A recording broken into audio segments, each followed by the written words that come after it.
We will discuss the next part, that means our part 3 about civil disobedience movement.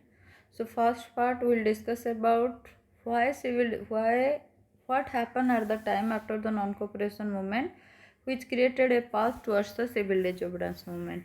After that we will check about how the civil disobedience movement started by Gandhi through the Salt March, then how it spread a different part of India and people reacted to it. This paragraph is all about why Gandhi called off the civil disobedience movement, and again in the last part we will see that why Gandhi relaunched the civil disobedience movement. If time will suggest, then we will complete this part also, how the participants saw the movement. So we'll start with this part only, that was the civil disobedience movement. As I told in the last class, in 1921 Jan only non-cooperation movement started, and due to Chauri Chaura incidents 1922 it finished or called off by Gandhiji. And if you will see the time period of civil disobedience movement, it is 1930, right?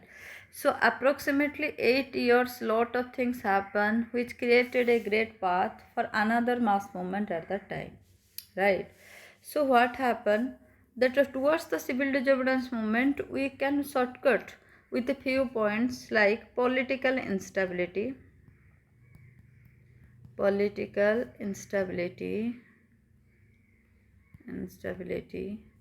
Then second part you can continue like the great economic depression, the great economic depression.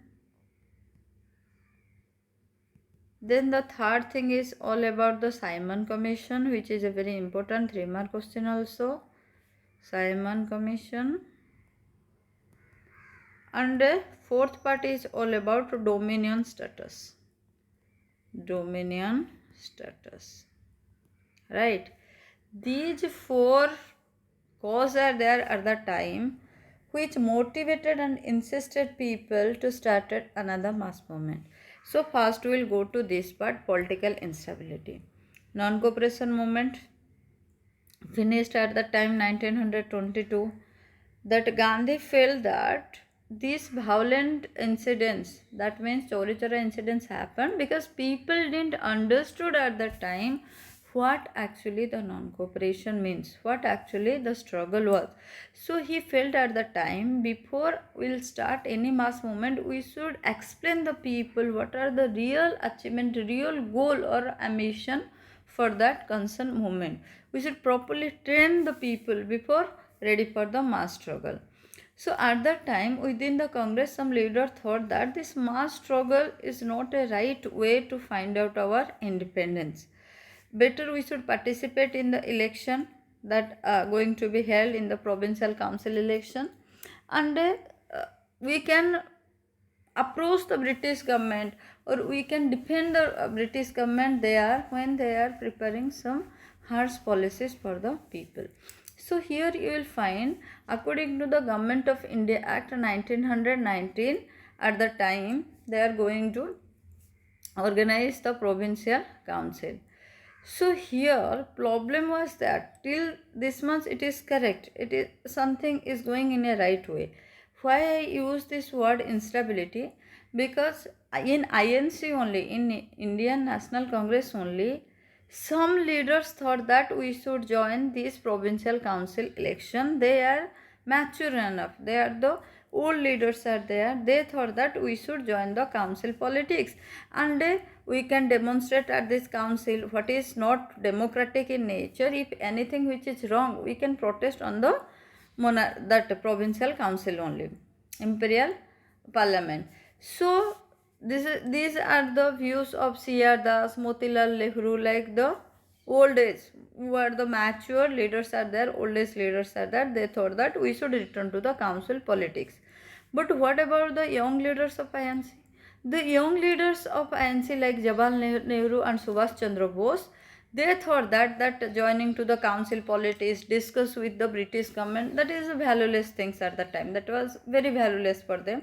They thought that we need radical mass agitation for the full independence. If we need independence of our country, then we should start the radical mass agitation. This politics, this discussion, nothing will work. So I hope it is clear. Political instability in between two category of people, the old leaders and the young leaders of INC. Old leaders told that according to Government of India Act 1919, we should back to the provincial council election. Whereas the young leaders like Jawaharlal Nehru and Subhash Chandra Bose, they want the radical mass agitation. One more question sometime it is coming. Who formed Swaraj Party? C.R. Das and Motilal Nehru. Neither question will come. C.R. Das and Motilal Nehru, which party they made for Swaraj Party? Next question will be why they made?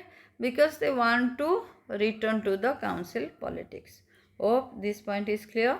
We'll go to the next point. Next point is all about Great Economic Depression.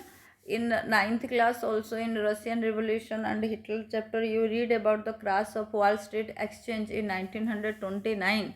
After that entire world faced the problem of Great Economic Depression. Same impact came to our country also.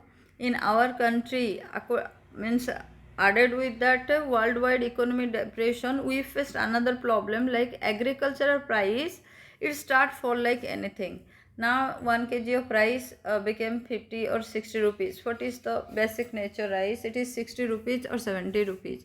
When it will decrease like 10 rupees, 12 rupees, or you can take it 5 rupees, you will be happy because you are purchasing the things. But imagine about the farmers who are selling that product, they will get the zero margin. They will not get that money what they invested at the time and what are the labor they gave, they will not get that one. So when the agricultural price start to fall, it's fall like that from 1926 to 30, it's fall very badly that the market collapsed. No one is going to sell their product in that much of less cost. So as the demand of the agricultural good decrease, export decrease, so peasant how they will sell their product? They can't sell their product what they are harvested. So it's very difficult for them to pay the revenue. Whereas British government forced them to pay the taxes. So by the 1930 you will find the entire maximum part of India, if you will go, the peasants started movement against this increased revenue system, right? This is all about the second point. If we will come to third point, Simon Commission. So you should know that from where you will start. In Britain, they made a new government known as Tory government, right? Just like every 5 years election was here. Sometime now BJP is in a center, maybe some other party will come, like that. Only after their election a new government come, that name is Tory government, right? So that a newly made Tory government in the Britain, they made a statutory committee under Sir John Simon. That's why only on the name of Simon it is known as Simon Commission, right? And basically you will find, means as per my knowledge, all the commissions are named on basis of their chairpersons or their title, right? Their surname. So here why they said, now question is that why they said that statutory committee. Sometimes students are asked me the question, ma'am, what is statutory? Statutory, if you'll go, that is by the law, right? According to the law, only for some special purpose when we made any committee, that is known as statutory committee, right? So why Tory government made the statutory committee? Their main ambition was there at that time to look into the functioning of the constitutional system of India. So Tory government want to know that actually what was the constitutional system at the time in India, and if they want to change for some better administration, they should suggest some change. Till this much it is no problem. It's somehow okay that a government was instituted that time to find out what was the administration pattern. But problem was that the commission didn't have any single Indian members. They all are British. That's why only when Simon Commission arrived in India in 1928, all the people started protest against the Simon Commission. They greeted, very interesting statement it was. It was greeted with the slogan, "Go back Simon." They welcome that committee that you just go back to your country, right? So all the parties, including Congress, Muslim League, they participated in the demonstration against the that Simon Commission. So that created a really a huge anger at the time among the Indian people. And here one more question was there. If you'll see your textbook here, Lala Lajpat Rai, right? Lala Lajpat Rai at the time assaulted by the British police during the peaceful demonstration against the Simon Commission. He succumbed to injuries that was inflicted on him during the demonstration. Means police assaulted means forcefully just suppressed him very badly at the time of protest, right? Question will come, who assaulted by the British police during the peaceful demonstration against the British Commission? Answer will be Lala Lajpat Rai. So I hope political instability, great economic depression, and Simon Commission, these 3 points are clear for you. Now we'll come to dominion status. Dominion status was nothing but an offer given by the British government to INC members, right? At that time, Viceroy was Lord Irwin. Lord Irwin announced in October 29 a very useless, a vague offer to INC members about the dominion status for India. When Indians were at the time demanding the Swaraj own administration, they told that we'll give dominion status. Now question was that what was dominion status? Dominion status is nothing but an offer to give half independence to Indians. Why half independence? Because they told that if you want Swaraj, you can make your own parliament, you can select your own representative, but you should follow the British monarchy's sovereignty. Means in the name and sake only, we'll take the administration, but the great department like army, foreign affairs, trade, police, all these things will the hand of British government. So obviously the Indians, they felt that it's really not a good proposal for them. So at that time, the radicals within the Congress like Jawaharlal Nehru, Subhash Chandra Bose, they are became so angry with this offer of dominion status. So at that time, the liberal and moderate who are proposing the constitutional system within the frame of British dominion gradually lost their influence. They told that no, is not a right way to make our country united, right? So these are the 4 steps. If you not understood any point among these 4, tell me. These are the points how the Indians move towards the civil disobedience movement. Now it's the time of Lahore section of INC 1929 December. At that time, chairperson presidency of Jawaharlal Nehru. Jawaharlal Nehru became the president of INC at the time in Lahore section. Lahore now in Pakistan, but priorly before independence it was in India. So when you will do the map point, please concentrate that Lahore you should make outside of India map only. Okay, in December 1929, under the presidency of Jawaharlal Nehru, the Lahore Congress formalized the demand of Purna Swaraj or full independence of India. So, in that section, Jawaharlal Nehru announced very clearly, now we didn't want the Swaraj, only Swaraj, we need Purna Swaraj. Purna Swaraj means full independence, complete independence. That's why only in 26 Jan 1930, he celebrated as the Independence Day of India. He hoisted the flag and told that we are not going to come under any British government. We took our own independence. We will make our own law and all. But what are the steps taken by the Jawaharlal Nehru? Not insisted or influenced the Indians that much. People gave a very little attention towards the step of Jawaharlal Nehru. So Mahatma Gandhi had to find out. Mahatma Gandhi realized the same thing. What Jawaharlal Nehru took the steps, people are not so influenced and motivated towards that. They gave very little attention. So he wanted a way how to relate this abstract data of freedom, because freedom is not something that people can touch so that he can define. It's a very virtual and abstract things. How he want to explain the abstract idea of freedom? He just want to find out the path, and he realized that what people realize, their day-to-day life, their day-to-day problem. If I will explain the freedom on that way, maybe people will able to understand that one. In the source C, this is nothing but the speech given by the Jawaharlal Nehru on the same day, 26 January 1930, that we believe that it is inalienable right of the Indian people as of any other people to have freedom and to enjoy the fruits of their toil and have necessities of life, so that they have to full opportunity of growth. These are the ideas of Jawaharlal Nehru. That is the birthright of every Indian people. They can enjoy the freedom, and it is very necessary of the opportunity of growth and all. So you just read it, very rare. We saw this question, but we can't ignore a single line also if we want to score out of out, right? We'll go to next part now. This is all about the salt march and the civil disobedience movement.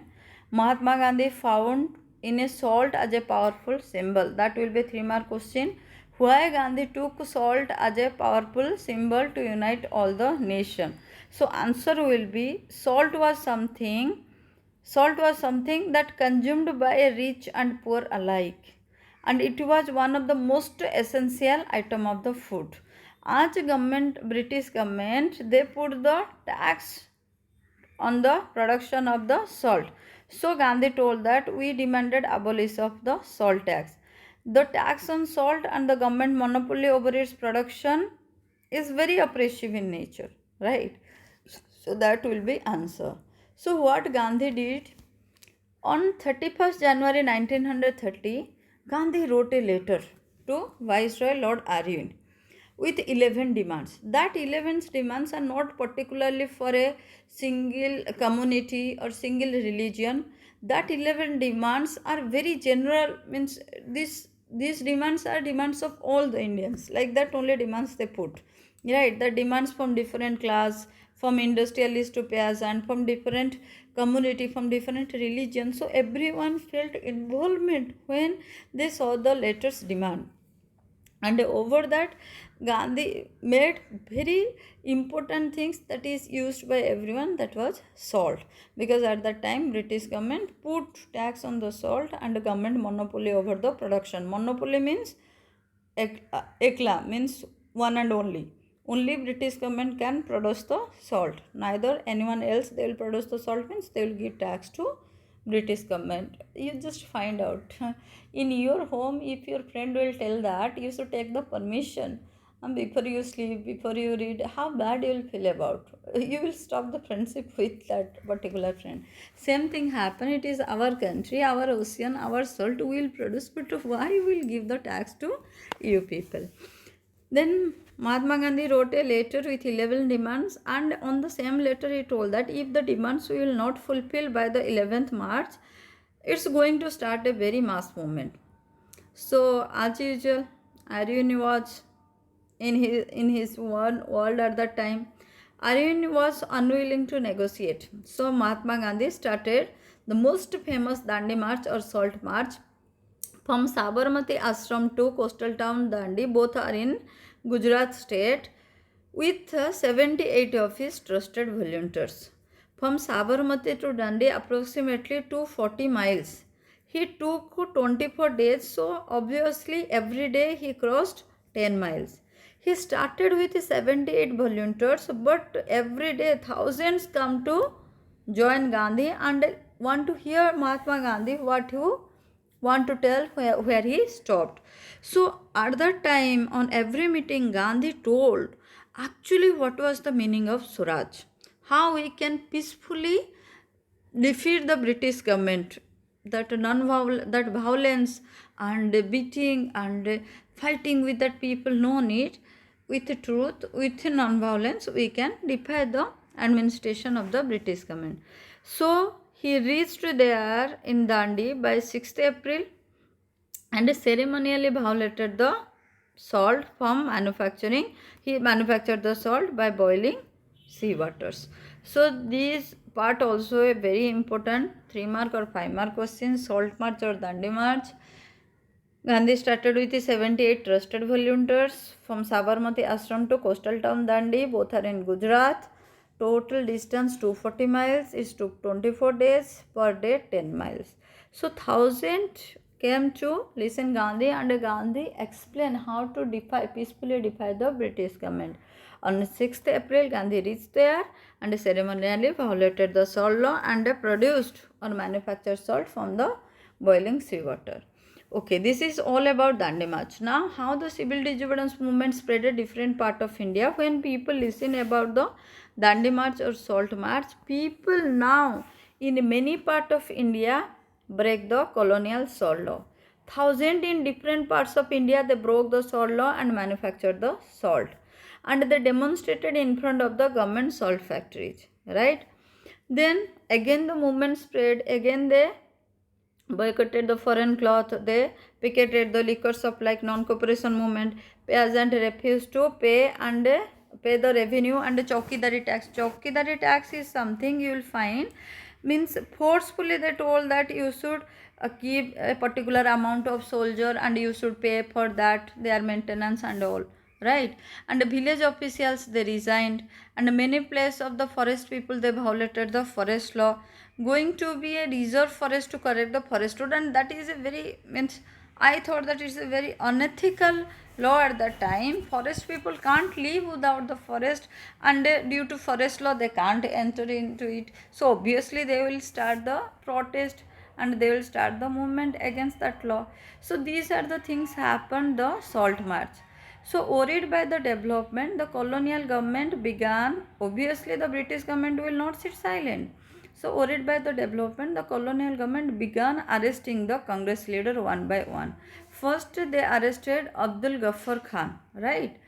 So he was a very means close disciple or students or follower of Mahatma Gandhi, was arrested in the April 1930, right? So when he was arrested, at the time people became so angry and they started strike on the Peshawars, right? So when all these things happened, after 1 month they arrested Mahatma Gandhi himself was arrested. So the industrial worker in the Solapur, they also started attack to the British post, municipal buildings and court, railway station, and they told that how you can arrested our great leaders. So the government became frightened, means became scared that what will happen, people are protesting like this. So they started open suppressing the peaceful satyagrahis, right, who are actually very peaceful satyagrahis. They started attack to them, even to the women and children.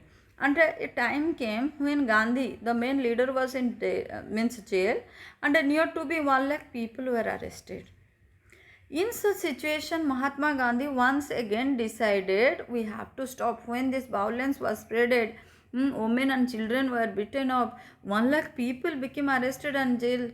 So it's the time to call up or stop the civil disobedience movement. So on 5th March 1931, Gandhi signed one agreement or pact with Arvind and called up the civil disobedience movement, which was known as Gandhi-Arvind Pact. This Gandhi-Arvind Pact also individually 3-mark question. So if question will come, what was Gandhi-Arvind Pact? You have to write Gandhi-Arvind Pact was a pact or agreement which was signed in between Gandhi and Viceroy Lord Arvind on 5th March 1931 to called up or to stop the civil disobedience movement. According to by this Gandhi-Arvind Pact, Gandhi agreed to participate in the roundtable conference.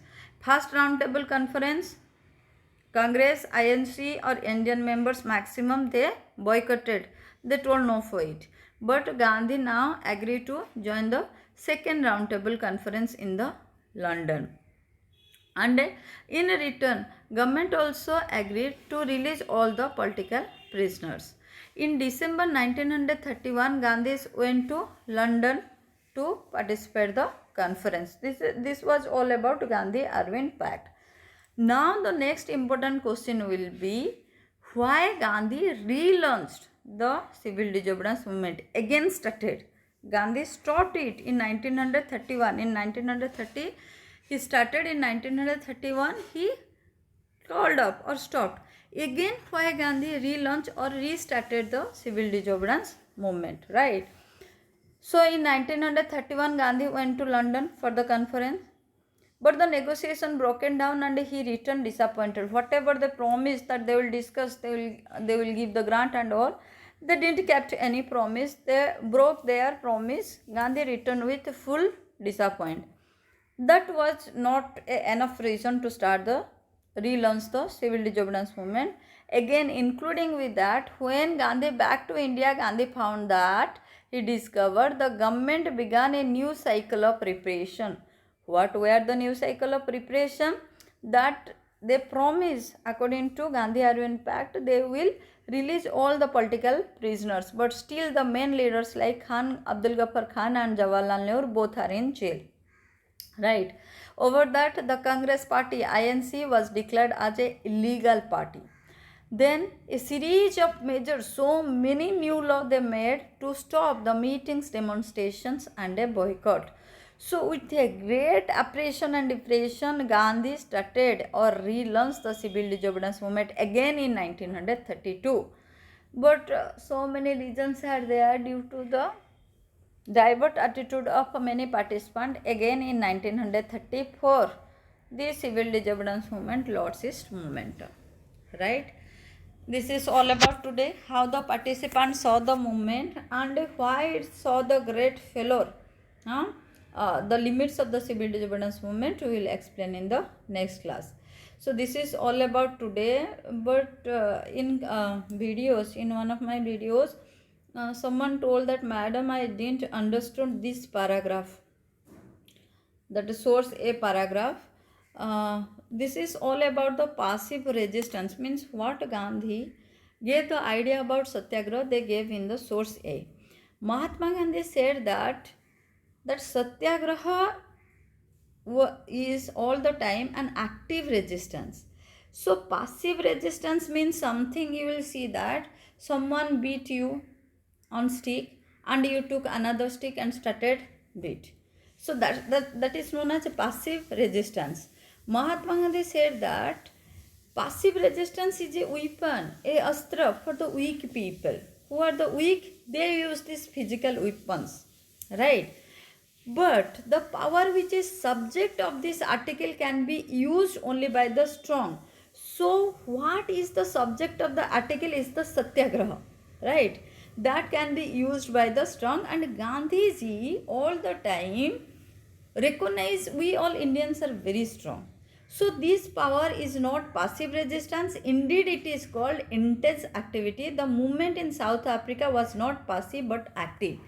So in South Africa, what was the apartheid system or racism, means the black and white movement was there, that is not fought physically, that is fought all the time in the active resistance known as satyagraha.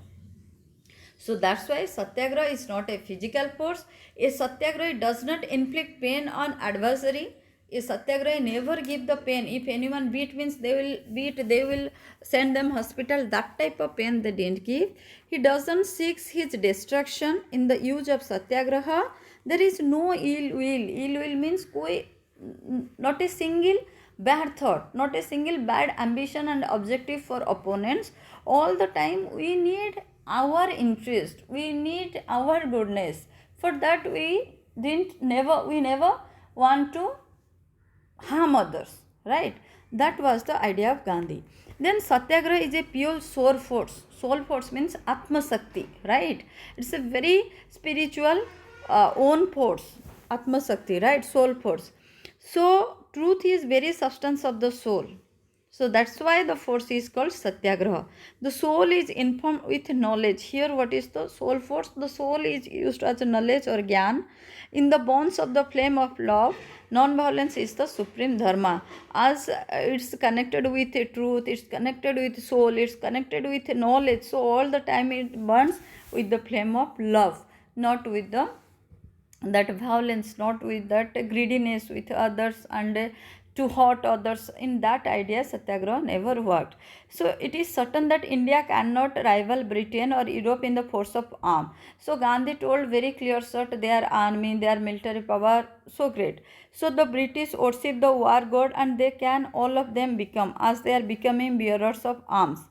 But the hundreds of millions in India can never carry arms. So if you will see our history, 1,000 years back, we never believe upon the arm, we never believe upon the violence, we never believe upon the military source. They have made the religion of non-violence of their own. If you will go to Sanatan Dharma, then Buddhism, or you will find the Jainism, everywhere we made our religion on the basis of non-violence, truth and love. So this is all about that source a part. I hope it's clear. And what I explain in today videos, if anything is doubt by reading after that, anything was doubt, please let me to know in the comment. I'll clear it. Okay, thank you. This is all about today.